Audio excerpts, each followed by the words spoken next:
Terima kasih untuk pujian yang baru dipersembahkan. Yesusku disalib di tengah kesunyian, kesendirian, kesepian, di tengah kehinaan. Ketika kita memikirkan hal ini, tidakkah hati kita menjadi gentar? Dan puji Tuhan, Tuhan yang disalib, Tuhan yang juga bangkit dari antara mati. Antara salib dan kemuliaan tidak bisa dipisahkan. Itulah yang terjadi pada diri Kristus. Nah, dalam bulan April ini, dalam suasana Jumat Agung dan kebangkitan Tuhan, antara Paskah dan Paskah, maka topik yang hari ini kita akan bicarakan, nubuat kematian Kristus. Pertanyaannya, di manakah pertama dicatat dalam Alkitab nubuat tentang kematian Kristus? Di manakah dalam Alkitab pertama kali dicatat nubuat kematian Kristus?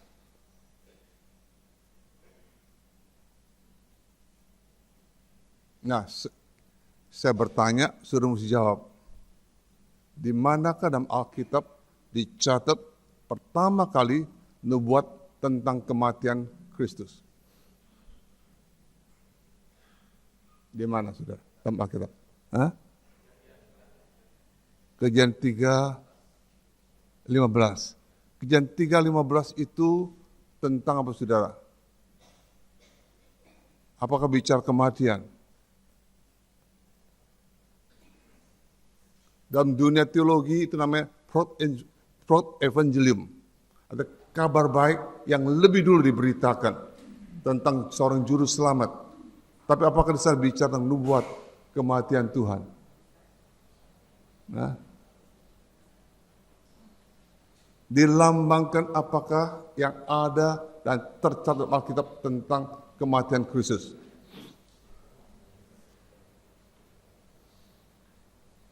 Kalau kita bicara kematian Kristus, tentu ada pengorbanan. Kematian Tuhan tidak bisa lepas dari pengorbanan. Di mana kenapa kita bicara tentang hal ini? Kejadian pasal 4 ayat 4 kita baca. Ketika Habil mempersembahkan korban yang pertama. Kejadian pasal 4 ayat 4.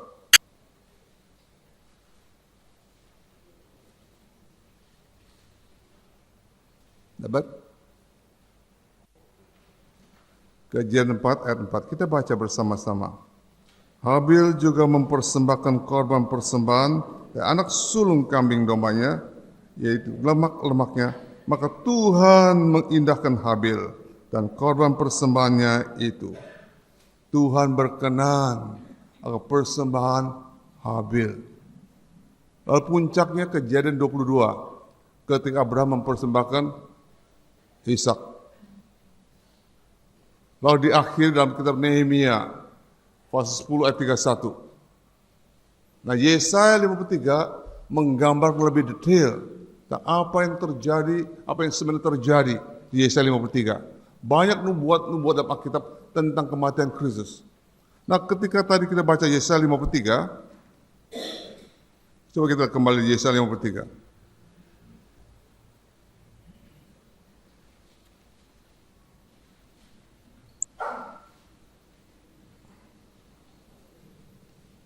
Nah, kita tidak akan membahas seluruh ayat-ayat ini. Tapi yang kita akan perhatikan ayat 10 dan ayat 10 dan 11. Sayang terjemahan bahasa Indonesia kurang begitu baik. Sehingga kita tidak bisa mengerti dengan sebaik-baiknya ayat ini.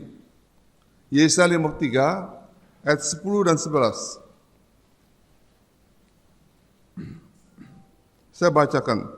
Tetapi Tuhan berkehendak meremukkan dia dengan kesakitan apabila ia menyerahkan dirinya sebagai korban penebus salah. Jelas. Lalu ayat yang ke-11. Sesudah kesusahan jiwanya, ia akan melihat terang dan menjadi puas. Nah, terjemahan ini sayang terjemahan yang kurang baik atau kurang jelas. Kita tidak bisa mengerti dengan baik. Nah, dalam ayat yang ke-10 dikatakan, it please, berkenan, memperkenankan Tuhan, meremukkan dia. Jadi Allah berkenan kepada Allah, meremukkan Yesus. Lalu kalimat, ia menaruh dia dalam kesakitan, kesedihan. Ketika engkau akan menjadikan dia, akan menjadikan hidupnya, dirinya, suatu persembahan karena dosa, suatu korban karena dosa. Itu terjemahan. Itu ayat 10. Lalu ayat 11, ia akan melihat kesusahan, kedukaan jiwanya, dan dia akan menjadi puas. Nah, dari ayat ini kita akan belajar 3 perkara. Sifat kematian Kristus, tujuan kematian Kristus, dan hasil kematian Kristus. 3 perkara ini. Dan kebaktian pertama, saya akan bicara nomor 1, kebaktian 2, nomor 2, dan nomor 3. Sifat kematian Kristus. Mari kita berdoa.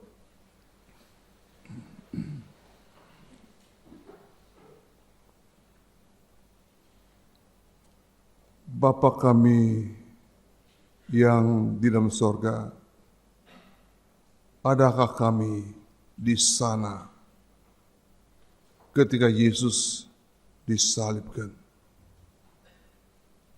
Berbicara kepada kami, berkati firman-Mu. Dalam suasana menjelang Jumat Agung ini, kami boleh merenungkan kembali apa yang terjadi di salib. Terima kasih Bapa, dalam nama Kristus Yesus, Tuhan kami yang hidup. Kami bersyukur. Amin. Sudah dalam Kejadian 1 ayat 1 dikatakan, pada mulanya Allah menciptakan langit dan bumi. Itu Kejadian 1 ayat 1. Nah, pertanyaannya, langit dan bumi. Nah, kalau kita bicara langit itu tempat wadah benda-benda terang. Matahari, bulan, dan bintang-bintang. Nah, pertanyaan saya, kita tahu bulan itu bersinar karena pantulan dari matahari. Betul? Bulan itu bersinar karena pantulan dari matahari. Jadi, bulan memantulkan sinar matahari. Nah, saya bertanya, terangnya sinar bintang dari mana, saudara? Bintang itu bercahaya kan? Dari manakah terang cahaya bintang itu? Ditanya saudara. Bulan pasti, ya. Bintang dari mana, saudara?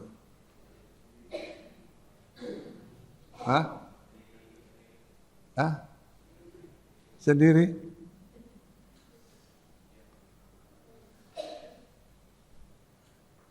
Sendiri?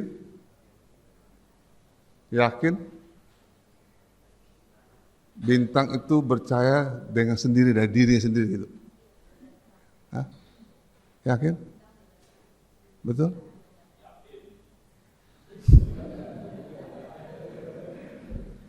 Nah, berarti saudara perlu belajar lagi. Nah, itu soal ilmu perbintangan. Belajar lagi ya. Nah, matahari tempatnya di mana, saudara? Matahari tempatnya di mana?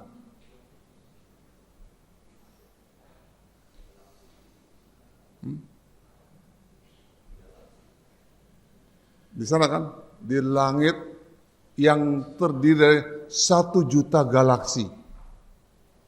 Langit kita ini terdiri dari 1 juta galaksi. Dan matahari merupakan 1 bintang dalam 1 galaksi yang terdiri dari 100 bilion bintang. Bisa bayangkan? Galaksi kita ini ada 1 juta. Matahari merupakan 1 bintang dalam 1 galaksi yang terdiri dari 100 bilion bintang. Bisa bayangkan? Jelas? Jelas nggak saudara? Dan kita yang tinggal di bumi menikmati dari apa? Benda-benda terang yang ada di langit. Mengapa bumi? Sedangkan bumi ada salah satu daripada 9 planet yang Tuhan ciptakan. Mengapa langit dan bumi? Kalau dikatakan tidak dikatakan planet-planet yang lain. Karena bumi menjadi pusat kegiatan antara Allah dengan manusia untuk menyatakan kemuliaan Allah dalam alam semesta ini. Maka dikatakan bumi, langit dan bumi. Nah, mengapa saya mengambil analogi ini? Seperti matahari kepada langit dan bumi, demikian juga kematian Kristus kepada Alkitab dan orang Kristen. Bisa nangkap?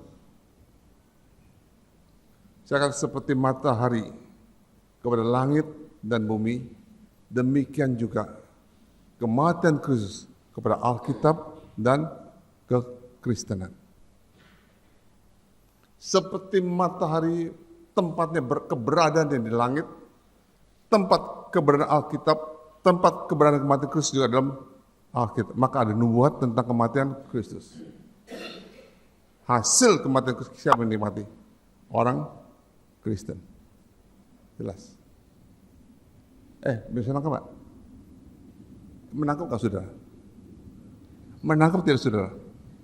Ini kita mau bicara Yesaya nih. Nah, menangkap saudara? Bagaikan matahari kepada langit dan bumi, demikian juga kematian Kristus kepada Alkitab dan kekristenan. Nanti diskusi lagi ya. Nah, dalam Yesaya 53 ayat 10 dan 11, yang pertama bicara sifat kematian Kristus, the nature of his death. Sifat kematian Kristus. Nah, saudara, kematian Kristus bagi orang Yahudi, ya, kematian Kristus bagi orang Yahudi menganggap satu kebencian kepada Kristus dia disalibkan. Saudara, kematian Kristus bagi orang Romawi dianggap sesuatu yang hina, yang rendah. Sedangkan bagi orang Greka, orang Yunani, kematian Kristus sesuatu hal yang bodoh, suatu kebodohan.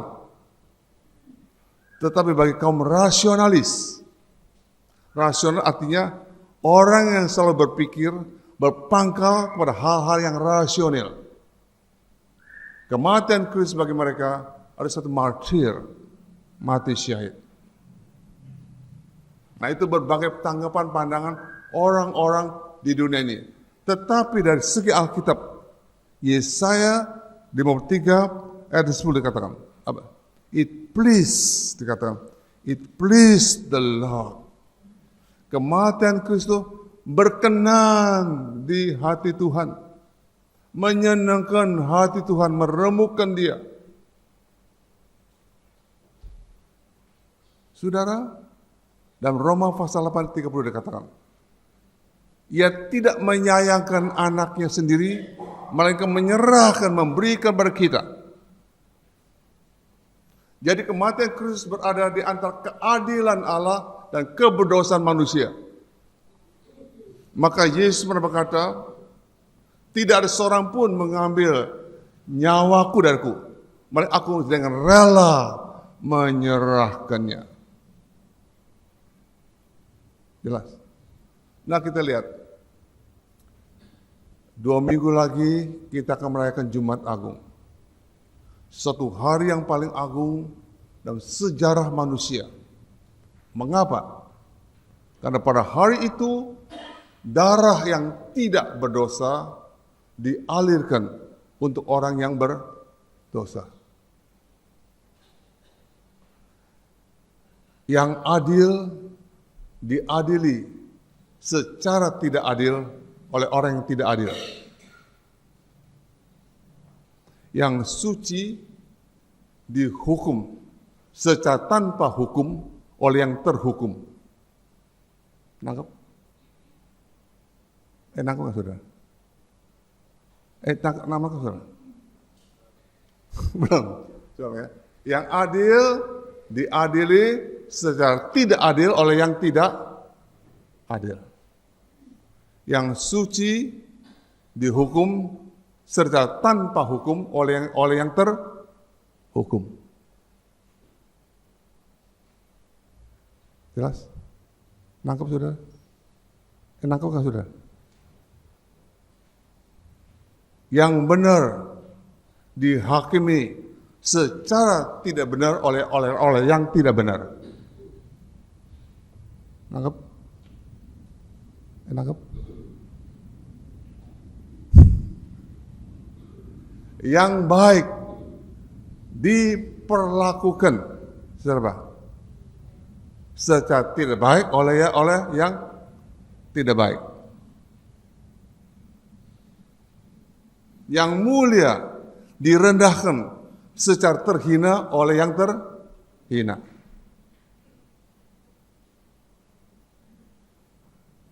Yang agung dipermalukan secara sewenang-wenang oleh yang yang tidak agung. Nah, itu semua terjadi pada hari Jumat Agung. Saudara, berapa kali Yesus yang dicatat Alkitab pergi ke Yerusalem?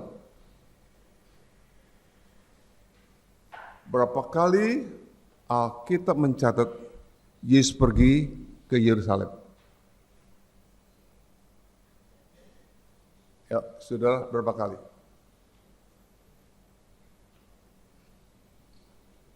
Baca Alkitab, saudara. Baca Alkitab, baca. Nah, pertanyaan saya, berapa kali Yesus pergi ke Yerusalem yang dicatat Alkitab? Mengapa saya tanyakan pertanyaan ini? Karena pertanyaan satu pertanyaan yang unik sekali, yang sangat unik. Ya, saya mau tebak. Siapa yang mau tebak? Siapa yang ingin tebak?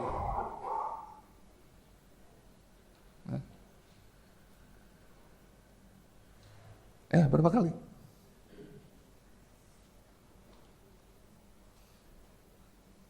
Ada yang tahu? Guru-guru sekolah minggu. Berapa kalikah Yesus pergi masuk ke kota Yerusalem?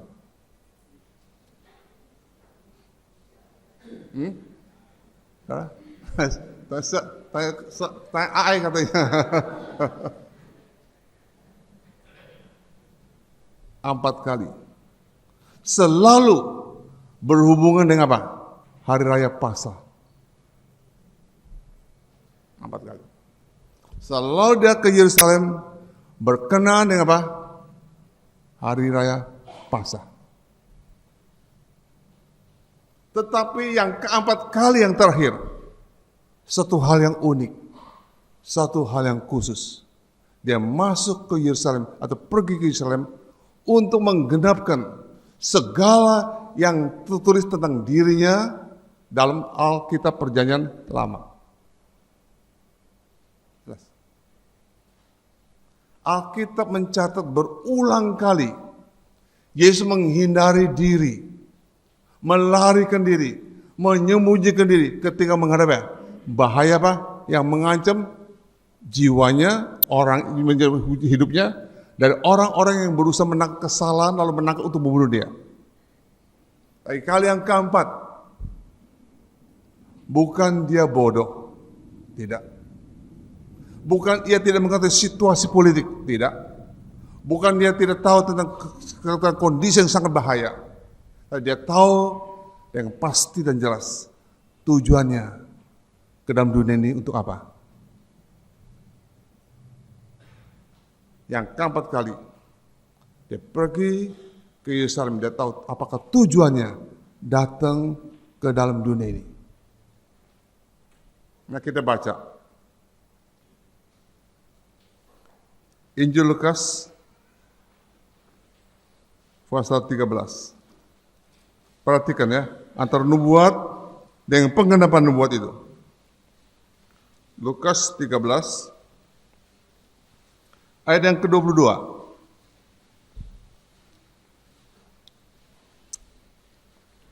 Lukas 13 ayat 22. Dapat? Kita baca bersama-sama. Kemudian Yesus berjalan keliling dari kota ke kota, dari desa ke desa, sambil mengajar dan meneruskan perjalanannya ke mana? Ke Yerusalem. Lalu ayat 31. Pada waktu itu, datanglah beberapa orang Farisi dan berkata kepada Yesus, "Pergilah, tinggalkan tempat ini, karena Herodes hendak membunuh engkau." Tempat ini tempat mana, saudara? Pergilah, tinggalkanlah Yerusalem, karena Herodes hendak membunuh engkau.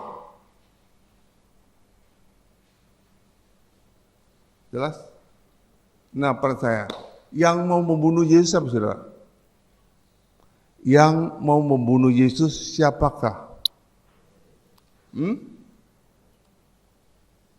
Yesus mau dibunuh oleh siapa? Nah, siapa, saudara? Orang Farisi. Tapi dia katakan siapa, saudara?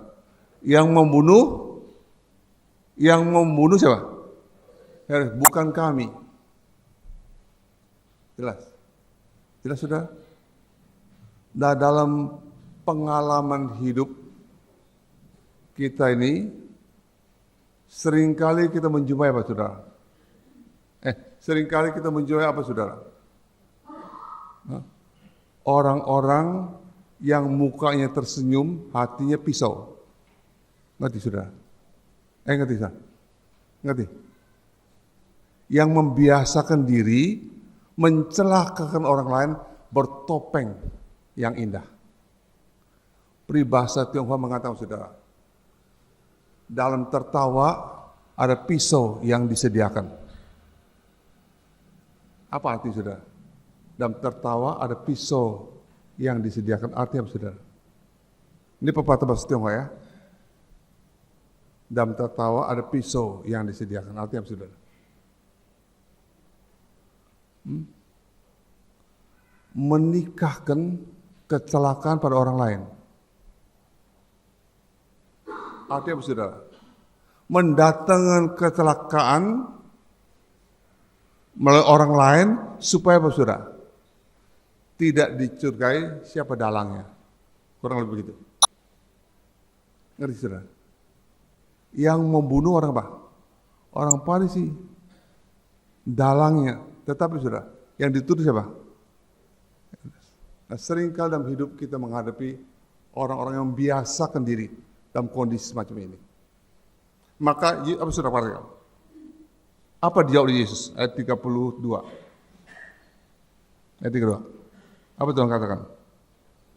Jawab Yesus kepada mereka, "Pergilah dan katakanlah kepada serigala itu." Satu kali di catatan Alkitab manusia dikatakan ayat ini. Ia berkata, "Pergilah," apa, saudara? "Katakanlah kepada serigala itu." Nah, siapakah serigala? Kebaktian kedua. Kebaktian kedua serigala ya. Ini belum serigala. Nanti kebaktian kedua. Jadi, saudara, Yesus pergi ke Yerusalem. Untuk apa, saudara? Jelas. Lukas 18. Lukas 18 ayat 31 32-33. Ini penjelasannya. Lukas 18 ayat 31, 32 dan 33. Kita baca mari 1, 2, 3. Yesus memanggil ke-12 muridnya lalu berkata mereka, sekarang kita pergi ke Yerusalem dan segala sesuatu yang ditulis oleh para nabi mengenai anak manusia akan digenapi. Jadi Yesus ke Yerusalem supaya segala yang tentang dirinya digenapkan. Ayat 32. Sebab ia akan diserahkan kepada bangsa-bangsa yang tidak mengenal Allah, diolok-olokkan, dihina dan didodai, dan mereka menyisah membunuh dia, dan pada hari ketiga ia akan bangkit. Itu nyanyian pada BUK. Betul tak?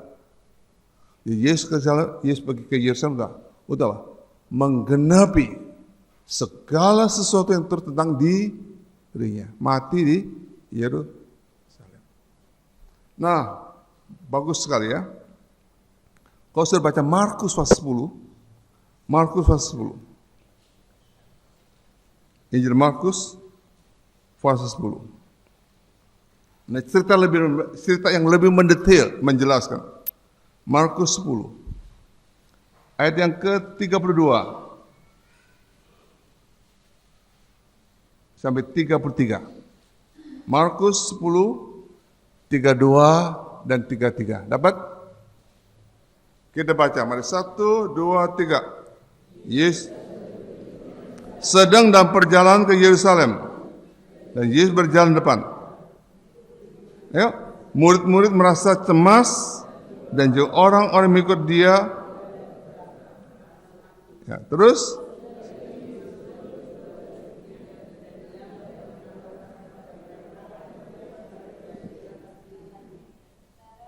katanya, sekarang kita pergi ke Yerusalem dan anak manusia akan diserahkan kepada imam-imam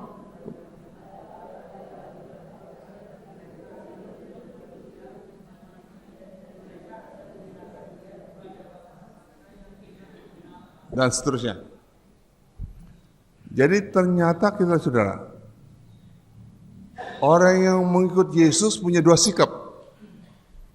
Yang pertama saudara, itu ayat yang ke-32. Murid-murid merasa cemas. Murid-murid adalah kelompok orang yang dekat dengan Yesus, mereka merasa cemas. Mengapa cemas?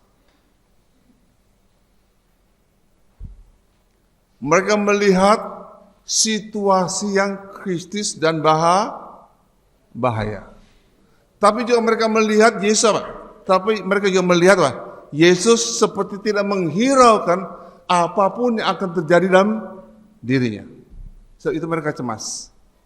Yang kedua siapa saudara di sini? Nah, orang-orang yang mengikut dia dari belakang merasa takut. Orang-orang yang di luar murid Yesus, mereka menjadi takut. Mengapa mereka takut? Karena mereka tahu kalau Yesus masuk ke kota ini, apa saudara? Dia tidak akan keluar lagi dari kota ini. Dalam situasi, kondisi yang demikian, aku harus ke Yerusalem. Karena waktunya sudah sampai. Dan situasi begitu kritis, dia kata, aku harus tetap ke Yerusalem. Karena waktuku sudah sampai.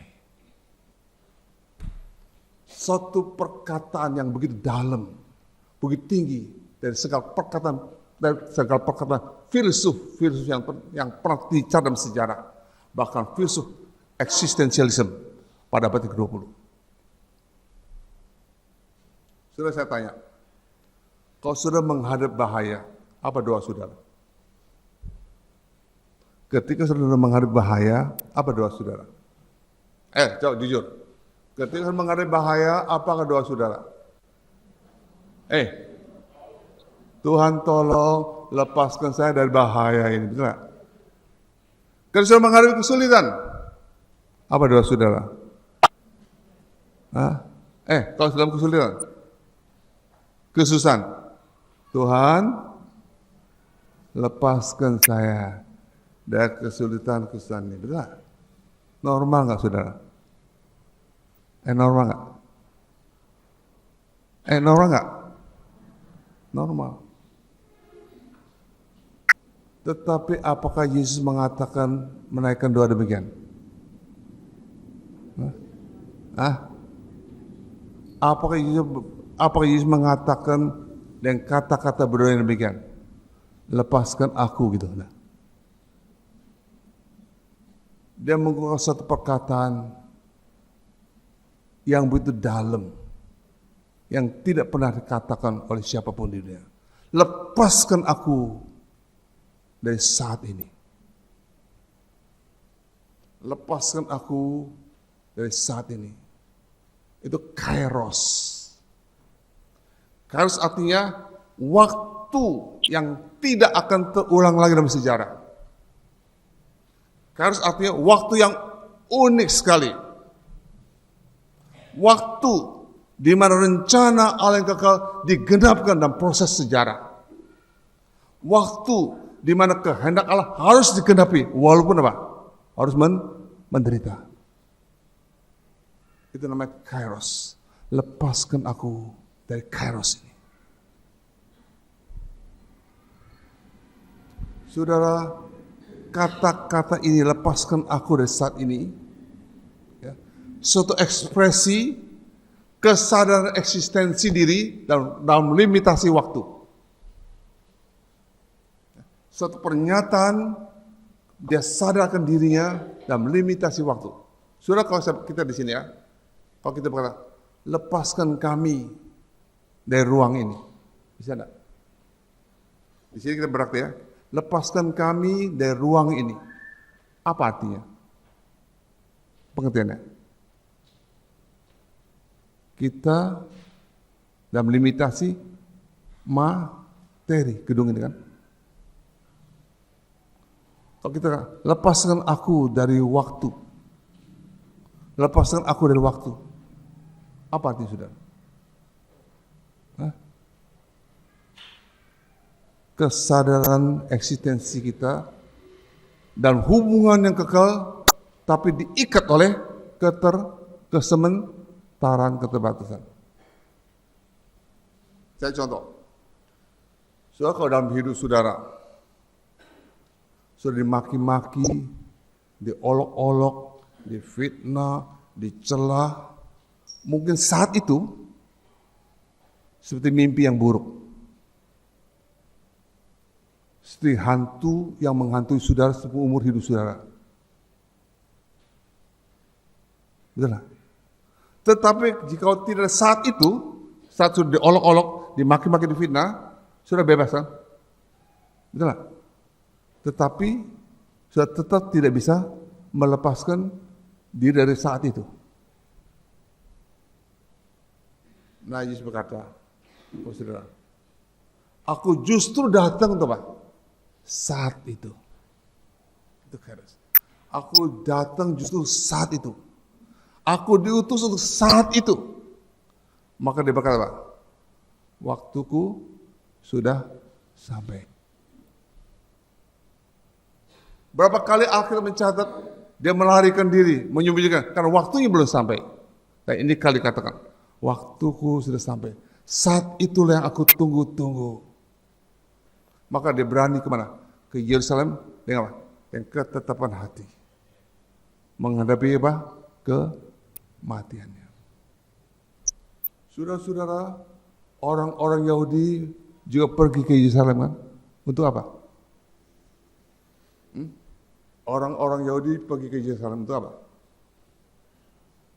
Mereka pergi ke Yerusalem karena ada apa? Ada acara yang bersifat keagamaan, betul? Untuk apa? Bisa hari raya Paskah, hari raya Pentakosta. Mereka datang berbakti ke Yerusalem untuk apa, saudara? Untuk apa, saudara? Untuk apa? Berdoa, minta apa? Pengampunan, minta apa? Untuk terima berkat, untuk terima anugerah, betul lah?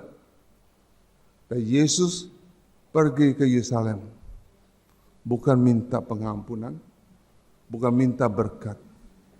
Dia pergi ke Yerusalem untuk apa? Untuk menderita. Berbeda dari setiap orang, setiap tempat yang datang ke Yerusalem untuk minta berkat, dari Yesus pergi ke sana untuk menderita. Itulah Alkitab, dia menggenapkan semua nubuat tentang dirinya, tentang diri Yerusalem. Maka dia berani pergi ke Yerusalem. Sudah semangat kekristenan harus keluar dari motivasi yang dimiliki oleh Yesus. Semangat kekristenan harus keluar dari motivasi yang dimiliki oleh Yesus. Apa arti kekristenan? What is Christianity? Apa itu kekristenan? Apakah kekristenan? Kekristenan adalah Kristus. Christianity is Christ. Sayang menjadi orang Kristen, tapi tidak ada Kristus. Sayang menjadi anggota gereja, tapi belum mengenal Kristus. Sayang menjadi orang Kristen, tapi tidak punya bobot kualitas dalam hidupnya seperti Kristus. Apa yang terisi, apa yang ada dalam diri kita, apakah itu juga ada dalam Kristus seperti dalam diri hidup kita? Saudara, kita ke gereja. Untuk apa kita ke gereja? Orang Yahudi ke Yerusalem. Untuk apa mereka? Orang Yahudi ke Yerusalem untuk apa? Minta pengampunan, minta berkat, terima anugerah. Kita ke gereja untuk apa, saudara?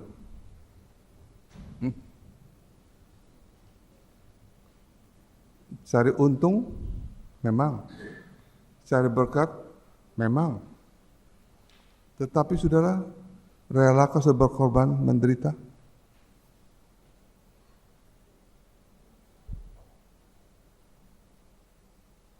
Kita datang ke gereja untuk banyak menerima. Sudah berapa banyak sudah memberi?